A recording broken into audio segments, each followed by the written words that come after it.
So hello and welcome to today's class. The course MA412 Linear Algebra.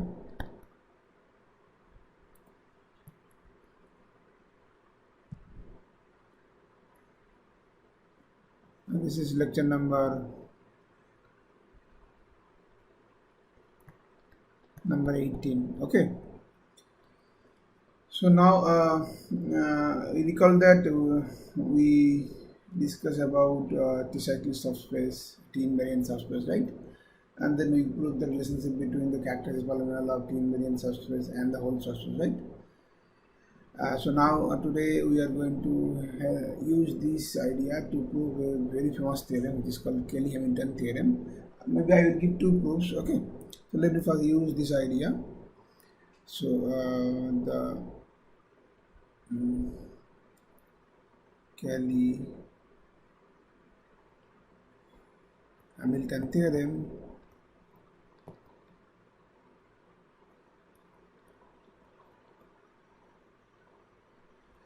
in fact there are many proofs available. I will try to give you two proofs. Okay. So what is the statement? So maybe again the statement also many people have different statement. I mean different version of the statement. I will tell you two equivalent version. So let I'm also assuming that this is our finite vector space. So I'm assuming that let V be a finite dimensional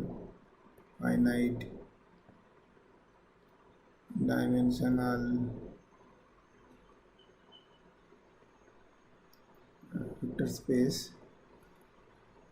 space over a field, whatever the field, doesn't matter, if okay, and we have a linear operator on V. So then the minimal polynomial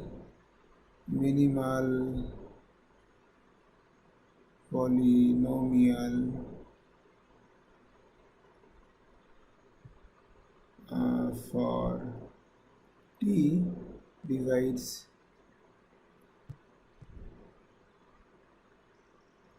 its characteristic polynomial. This is one version.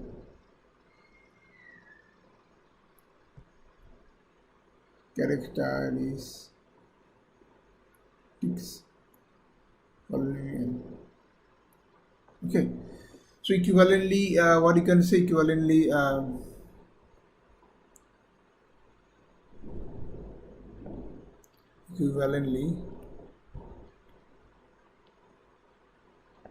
and that equivalently it's that if say fx is the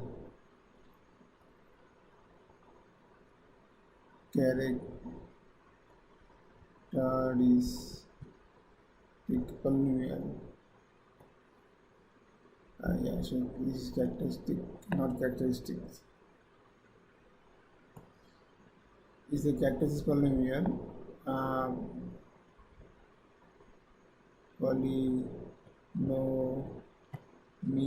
of say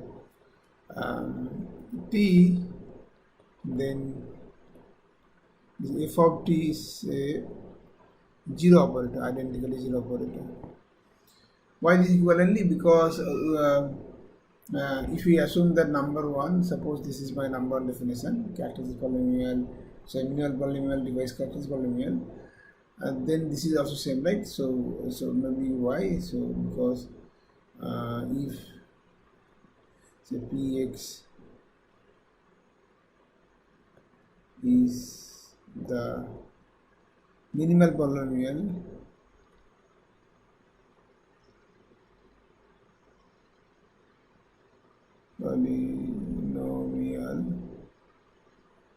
then we know that this is an annihilating polynomial, right? And so what does that mean? Then and then px divides fx implies, what does it implies? Implies that f of t will be equal to some p of t into some q of t, right? And if p of t is 0 implies that f of t is 0, right? This is equal to identically 0 as p of t is identically 0, right? Because p is the minimal polynomial, so this is also analytic polynomial, right? So least degree monic analytic polynomial is called the minimal polynomial. Okay, so it's equivalent, and the vice versa also. If f t equal to 0, then obviously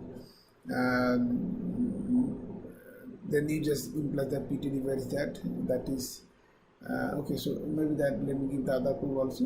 Conversely,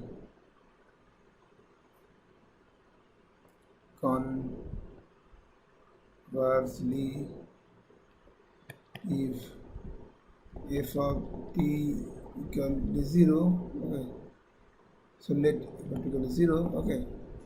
So what does that mean? That means fx, that is f of x is an annihilating polynomial,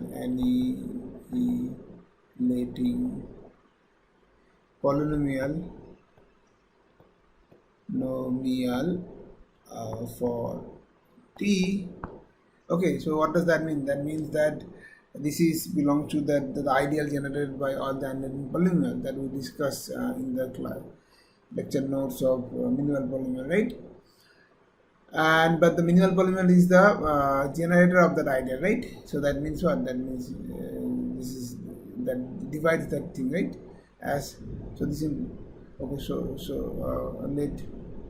let me write down I equal to ideal generated by all annihilating polynomial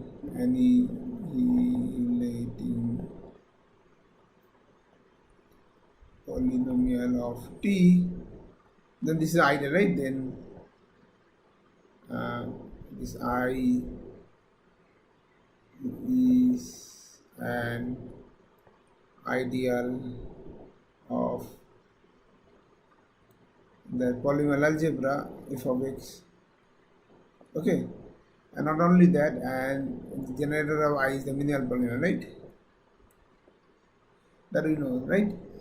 But if x is an analytic polynomial means what? That means if x is an element of I, and thus px divides fx, right? So this is the proof that these two definitions are equivalent. So you can use any of those things. Okay. So now question is that whether like which one is easy to prove, and there are many methods to prove any of this, either of this definition. Maybe I will give two proof. One is using whatever we learned just last lectures, the teacher is surplus. Another one is a little direct proof, but maybe you may feel difficult also. Let's see. Okay. So proof, maybe proof 1, like first proof. Okay. So here what we need to prove. So I will going to prove that. So what is our claim? So our claim, or which version is going to prove that this if fx is the characteristic polynomial, then f of t is identically 0. So that means what? That means f of t sends every vector to 0 vector, right? That is okay. Now if this claim, so what happens if v equal to 0? Then obviously this is trivial, right? Then f of t of v equal to 0, trivial. Okay. So let assume that v not equal to 0. Okay. Now if you choose v not equal to 0, and then consider that, and then consider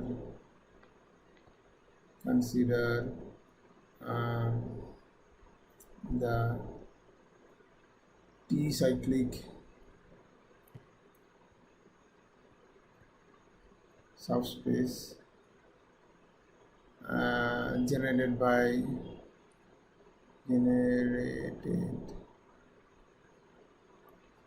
V, that is say W, random W, which is Z V of t. This is the three subspace under T, right? And we also showed that this is actually T invariant subspace, which is kind of having a minimal property. This is the minimum among all the T invariant subspace containing V, right? So this is so W is T invariant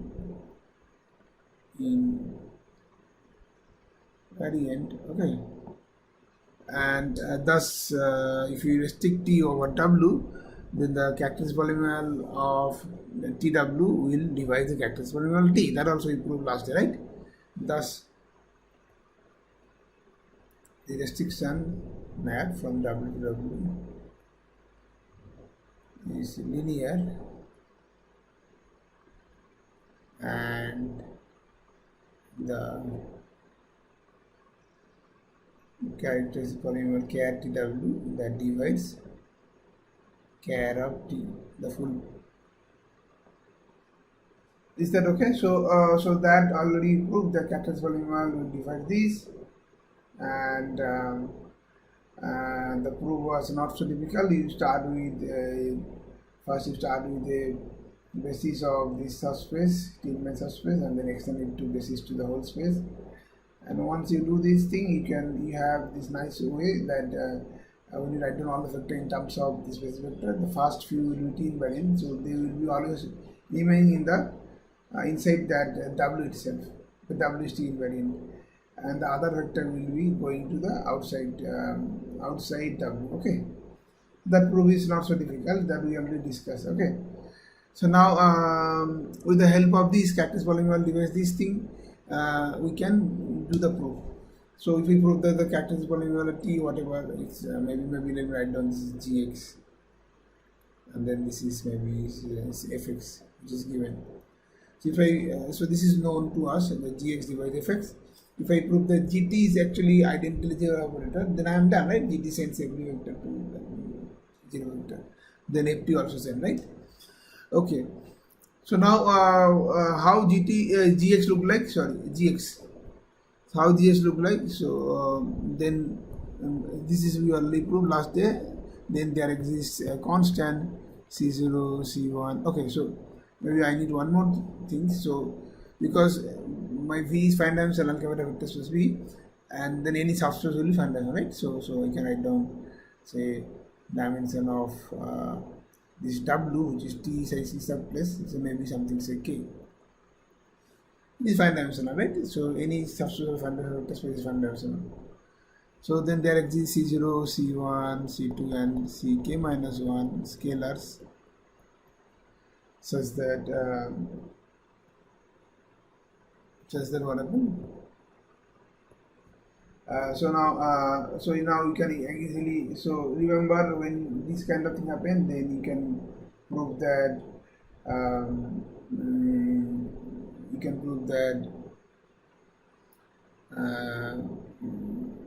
such that that Gx will have, so there are two relations. One is the Gx will be of the form C0 plus C1 x plus dot Ck minus 1 x to the power k minus 1 in plus x power k, right? And also with this condition that C0 V plus C1 TV and so on, and Ck minus 1 V Ck minus 1 Tk minus 1 V plus T power, so this is no, I mean power, so not this Ck minus 1 and then Ck of V equal to 0, right? These two conditions is true. This proof was done in last, I think last class. Okay.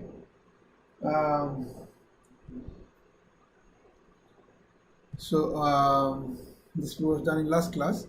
So what we can do, we can assume that, so what does that mean? That means that if you replace inside G, if you replace capital T, Then you have C0 C0 identity plus C1t dot dot dot dot dot ck minus 1 t power k minus 1 and then t power k, right? Now if you apply this on the vector v, then what happens? Then dt of v will be nothing but C0v plus C1 tv and so on, and finally you have ck minus 1 tk minus 1 of v plus tk of b, right? But by this equation, say equation number, okay, so this is number 1, this is 2. Equation number 2 tells you that this is 0, right? Okay, so what does that mean? That means dt, when you apply on any non-zero vector, it becomes 0, right? So that's what does that mean? That means f of t, see, we already know that gx divide f of x, right? So what does that mean? That means gx, f of x will be some multiple of gx, right?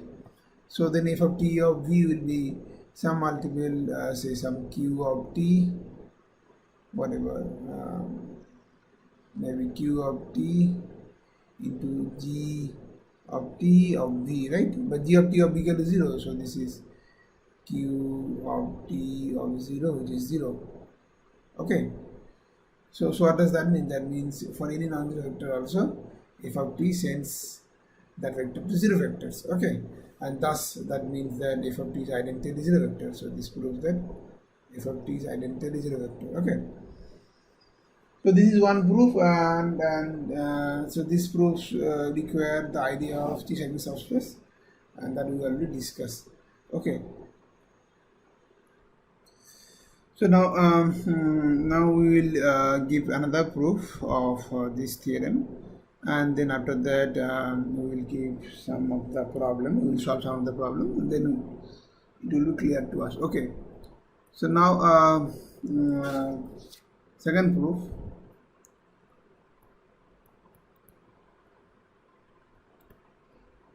Okay. So so what is the second proof? So second proof is I am not using this idea of t-cyclic subspace.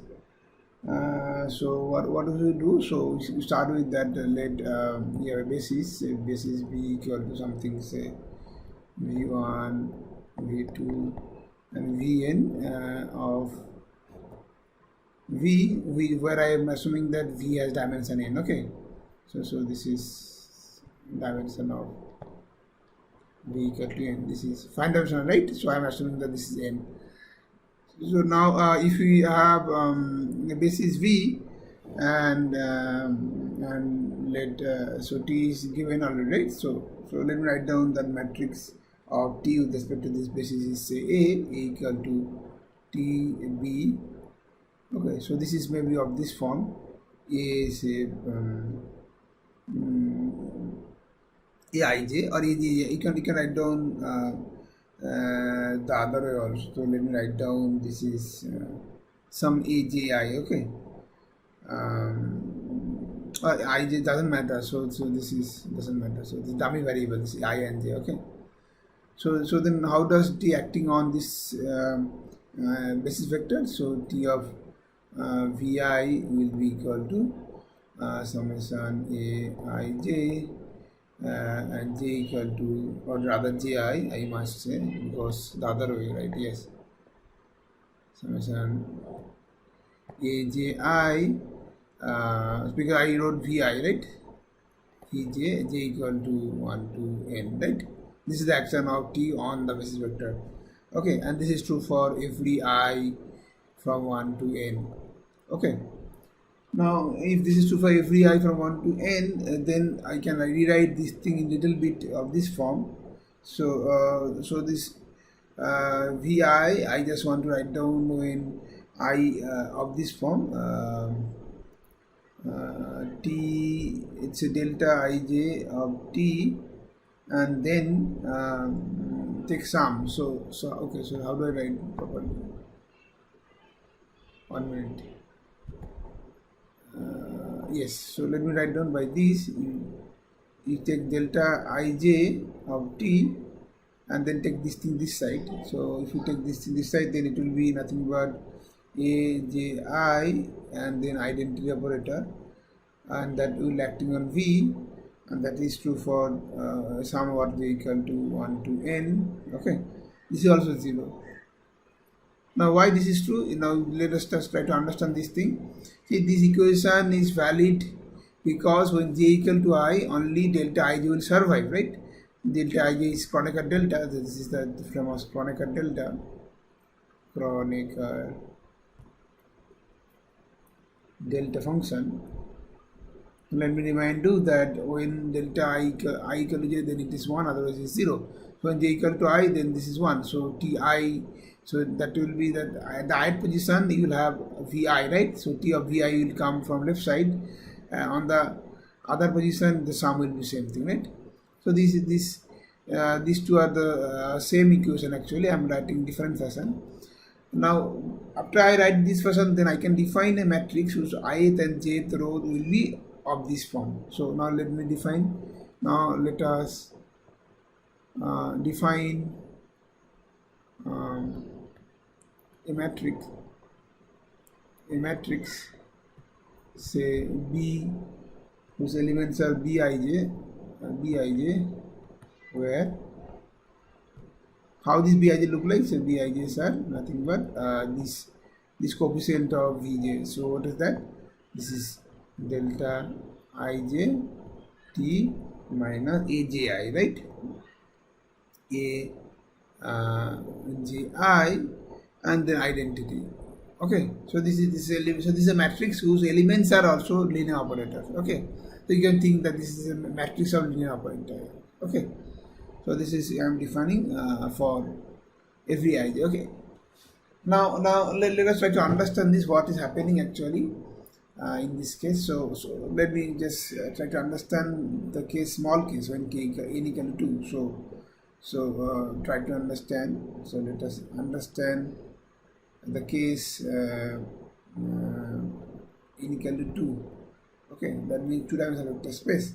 In this case, your I is running from 1 to 2, j is running from 1 to 2, and then you can say that your B ij are so then what will be B ij's? So B11, B12, B21, B12, right? So that means the matrix B will be what? Okay, so let me write down the matrix B of this form. First will be B11, so B11 will be delta 11, which is 1, and T minus A11, so A11 into I, right? And then B12 will be what? This will vanish, first term will be vanished because delta 1 to 0, but this will be minus A21 of I, right? And then B21 will be minus A12 of I, linear operator I, identity, and B22 will be T minus A22 of I, right? Now you can understand that the case when n equal to 2, it's look like this, and then obviously now if you find out the determinant of B, then what happened? Then this will be this into this minus this into this, right? And it will be nothing but T into A11I into T into A22I, and then minus minus plus, and what is that? Plus, and then obviously there is one more minus. So plus minus 1 of A12, A21, and then if you multiply identity, then what happens? This will be identity again, right? Now if you rewrite this, then it will be clear that the determinant of the matrix B is nothing but of this form, T square and minus A12 plus A11 plus A22. This will be in coefficients of T, and then you will have plus this determinant. So you will have 1 from minus A11 A22, sorry, 1 minute, minus A1 A22, and the other one will be A22 minus A1221 of I, right? So what does that mean? That means this will be exactly of this form, plus a11 a22 minus a12 a21 of identity operator, right? But what is this? So this is, you see, this is that this is nothing but the trace of that original matrix, right? So this portion is, you can write down, this is t square minus trace of the original matrix A. Okay, and then you remember what was our determinant of original matrix? If we have 1 on 2 to 3, it's exactly this one, right? Of t plus determinant of A, right? Exactly for the case 2.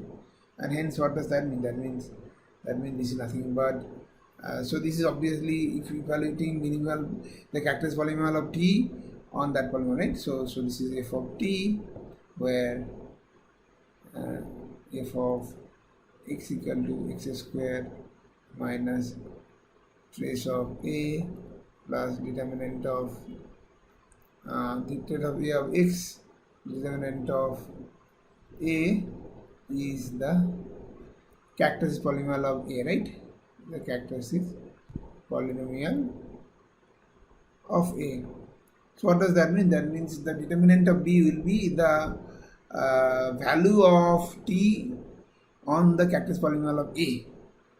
So this is the case I just showed you for the case in n equal to 2. So 2 by 2, like dimension, the maps are from 2-dimensional vector space to 2-dimensional vector space, right? The similar thing is true for any n. So instead of 2, if we have, it is n cross n matrix, what we are assuming, then it will be in the diagonal, you will have t11i, t22i, t3, t minus 33i, t minus 44i, right? T minus 1 and so on. And the rest will be similarly kind of that 1 2 1 3 1, and similarly 1 2 1 2, and then 1 3 1 4, like that. Okay, like that. So thus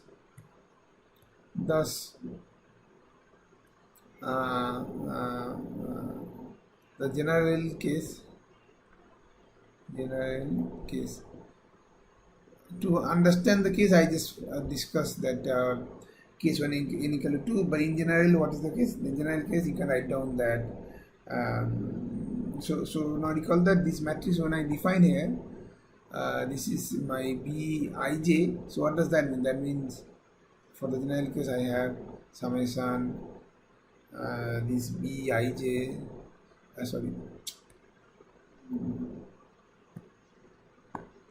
this Bij and then Vj, and then sum over j equal to 1 to n. This is 0, right? This is coming from this equation. Maybe we write down the equation number 1 here, okay, or 2, whatever. So we write the star, equation number star, from star. Okay, and now what does that mean? That means exactly when you find out, this is also, obviously this is true for all I, for all I less than equal to this. Okay, so when you do this thing for general case, then same thing will, because of this identity, you will have that determinant of that matrix B will be nothing but the, if you evaluate the linear probability on the characteristic polynomial, it will be this, right? And this is obvious because you will have in the A11 of I, and then t minus a22 of I, and so on. Last one will be t minus a n I. In the case when it is n cross n matrix, n cross n matrix means what? That means the vector space is dimension n, right? And obviously this is a21 minus a31 and so on. Okay, similarly here minus a12 and minus a13 and so on. Okay, so now what is happening now? So this is the most important idea. So maybe I can write down double star. Now to show that f of t is identical is 0, it is enough to show that the action of determinant of B on the basis vector is 0, right? Because if it is action on basis vector is 0, then the action on every vector is 0, right? Because f of t is linear, and every element is can be written as linear combination of the basis vector, right? Now we will show that the action on this on the basis vector is 0. Now before that, we note that whenever you have matrix B, you can define something called adjoint matrix. This is probably you have learned in your school. So the adjoint matrix will be what? So the adjoint matrix is you replace every element to its cofactors, right? So if you replace that, then what happens? Then the adjoint matrix of B. So let me write down say something. Say no, B. I already wrote basis for this vector. Maybe let me write down B bar. Okay. So adjoint matrix, let me write B bar. Then B bar will be what? B bar will be exactly the opposite one. Like even for two-dimensional case, you know that, right? So here you replace every element by cofactor of that, right? Cofactor of that bij's. Whatever bij you choose, then you replace cofactor bij's. Okay, and then what is the conclusion? When you multiply this adjoint with the original matrix both sides, then this will be you know that the inverse of B will be adjoint divided by the determinant, right? And exactly but that is true if the determinant is non-zero, but in general what is true that if you take the product, this will be nothing but the determinant of B. Similarly, determinant of B in this, all the diagonals will be determinant of B, and rest will be 0. Okay, so what does that mean? That means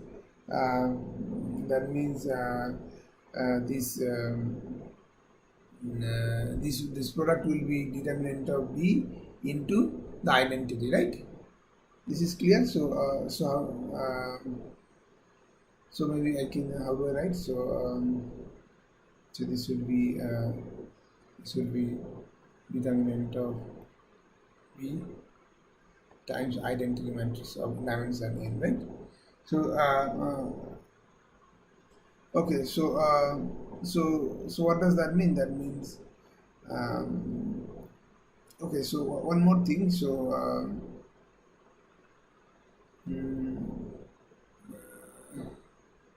what does that mean? That means when you multiply the determinant of B by any vectors, then what happens?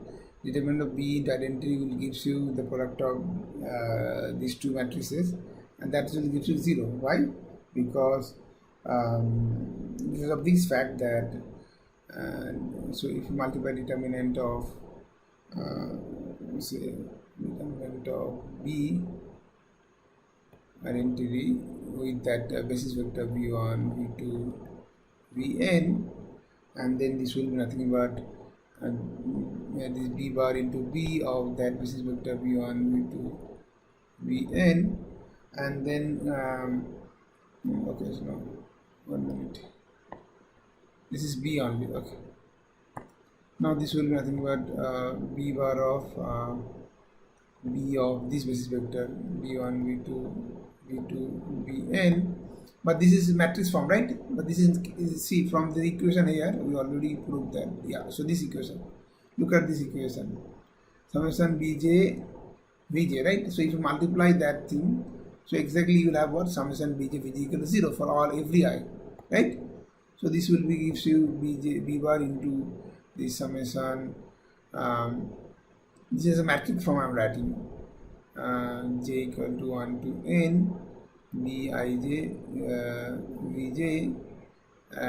This is 0. This is the matrix multiplication, and every element will be the ith element, right? When I equal to 1, it will be I equal to 1 to n, right? But everything is 0, so this is nothing but 0 vectors. So this is 0, 0, 0, 0, and hence 0. Okay. So if you multiply determinant by that, so you will have a 0 vector, right? This is clear. So the same thing if I write down also in terms of the equation, then what happens? Then we know that so mathematically how do you write? So This is also mathematically, but I wrote in terms of matrix forms. But as we can write down this as Bij uh, sorry, Bij Vj equal to 0 for j equal to 1 to n, and this is true for all I less than equal to 1 less than equal to n. What do we know? We can multiply by the adjoint. So let me write down adjoint by this. So maybe this is Bij bar. Okay, the coefficients of Bij bar, which are the cofactor original thing. So if you multiply by the Bij bar, or rather, so Bki bar. So Bki, and when you multiply matrix multiplication, Bki bar Bij Vj, this will be 0 also. I am multiplying both sides by the kth row and ith in columns of the adjoint matrix. Okay, this will be again 0 because multiplying something by 0 will be again 0, right? But then this is what? This is you can and then you can take sum. You can take sum of all such I. This is true for all I. All less than equal to I less than equal to n. And when it sum of for every I, this is 0, so the sum will be again 0. So sum over I equal to 1 to n and j equal to 1 to n. Bki bar Bij or Vj equal to 0. Okay, and now you can take interchange of sums. If you take interchange of sum, then what happens? Then the j will come outside, and then I will be go inside. Ij equal to n, right? Now if when Ij equal to n, so this is Vki and Vik of Vj equal to 0. But this is, look at this. This is the nothing but the matrix multiplication. I equal to 1 to n. Multiplication of B and adjoint of B. So this will be nothing but the identity, right? This will be nothing but the identity. Sorry, determinant time identity. Yeah. So where is that? Yes. So here, determinant time identity. When you multiply B adjoint of B with B, then you will have a matrix which is a scalar matrix multiplied by determinant, right? So this will be determinant of identity. So you can write down this j equal to 1 to n, and this will becomes nothing but the determinant of. So this will be when so there is one more thing.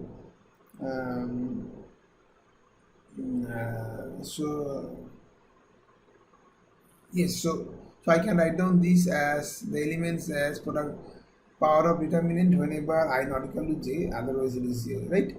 So you can write down this as okay, so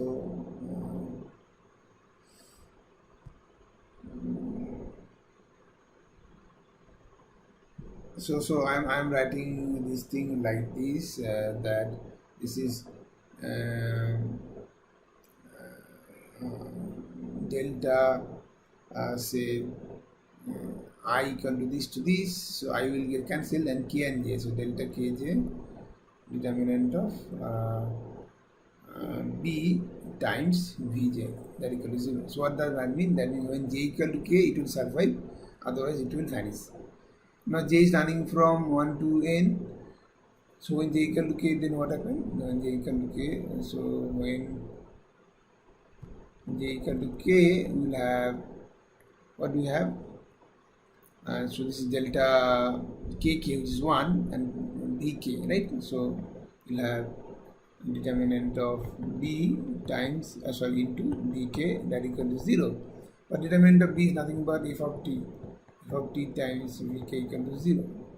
Okay, and this is true for all k, 1 less than equal to k less than equal to n. Okay, there is no such speciality about k. This is true for every k, right? So what does that mean? That means f of t, so thus f of t annihilates or rather f of x. No, I must, let me write down f of t, because I'm talking about the vector, right? So f of t annihilates all that unit he lets all the basis vector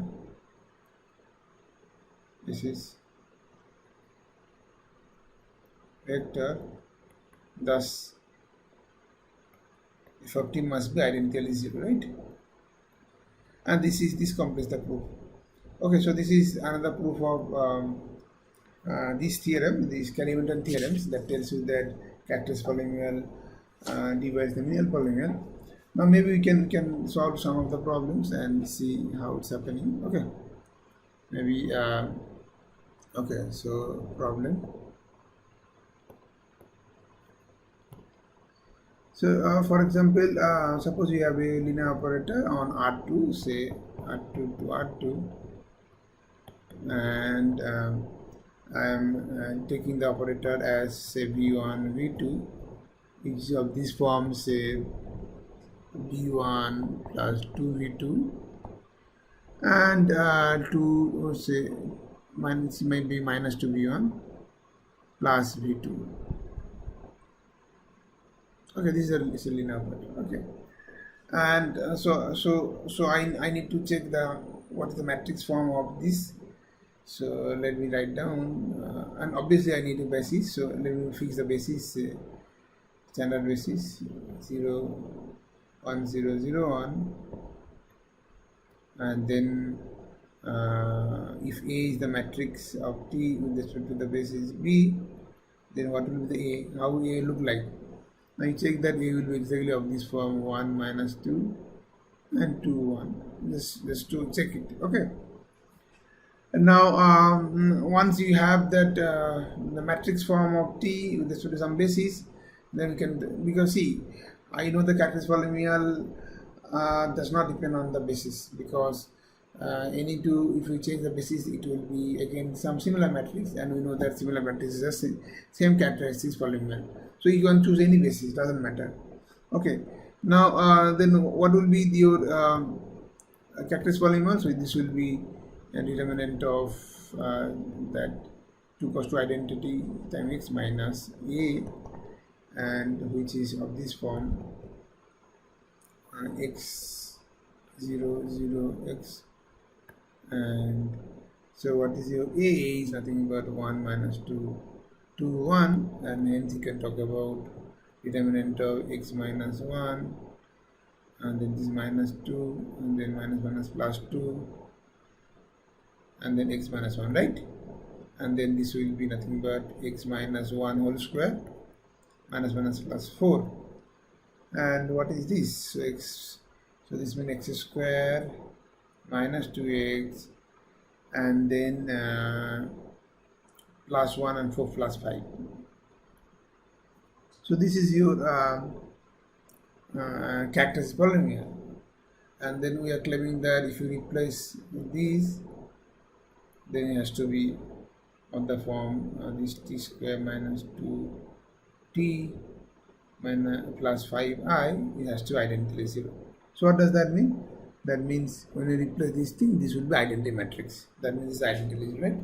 Now let us find out what is t square, what is 2t, and other things. Then we can easily find out. So what is t square? So t square equal to, or whatever, is nothing but minus into 1 to minus 2 1. Okay, and this is 1s and minus 4, so is minus 3, and then 2 plus 2 4, and then minus 2 minus 4, and then minus 4 plus 1, so minus 3. This is t square. So once we get t square, then let us find out what is t square. So what was the equation? T square minus 2t plus 5i. So t square minus 2t plus 5i is nothing but, so I am verifying Cayley-Hamilton theorem is true or not. So this is minus 3 4 minus 4 minus 3 minus 2 times 1 2 minus 2 1, and then 5i, so 5 0 0 5. Okay. Now obviously in first coordinate the minus 3 and then minus 2 and plus 5. Same one is 4 minus 2 to 4 plus 0. Third one is minus 4 and then minus plus 4 and 0. And the fourth one is what? Minus 3 and then minus 2 and minus 2 and plus 5. Now see, this is nothing but 0, 0, 0, 0. So every element of this, so this is a zero matrix, right? So that means the origin operator is a zero operator. So this proves our theorem. Okay, this is I'm just verifying the Cayley-Hamilton theorem, right? Okay, so this is one way. And also once you find out that characteristic polynomial, you can talk about what are the minimal polynomial or is known or not. That also you can find out. Okay, over which field, that was important. See, for example, there may be matrices which is not even factor over say reals, the polynomials. Okay, then you can find out what is the minimal polynomial, how it look like. Okay, I mean that will be minimal polynomial obviously. Then you cannot talk about distinct linear factor or other things. But if it is over complex number, then you know that everything factors. All the algebraic equation, they have a linear factor over C. So over complex numbers or any field of something called algebraically closed field, you can factor everything to the linear factors. Okay, and then you have, maybe I will discuss in next day. There are other results you can put. Okay, by this I will stop now today.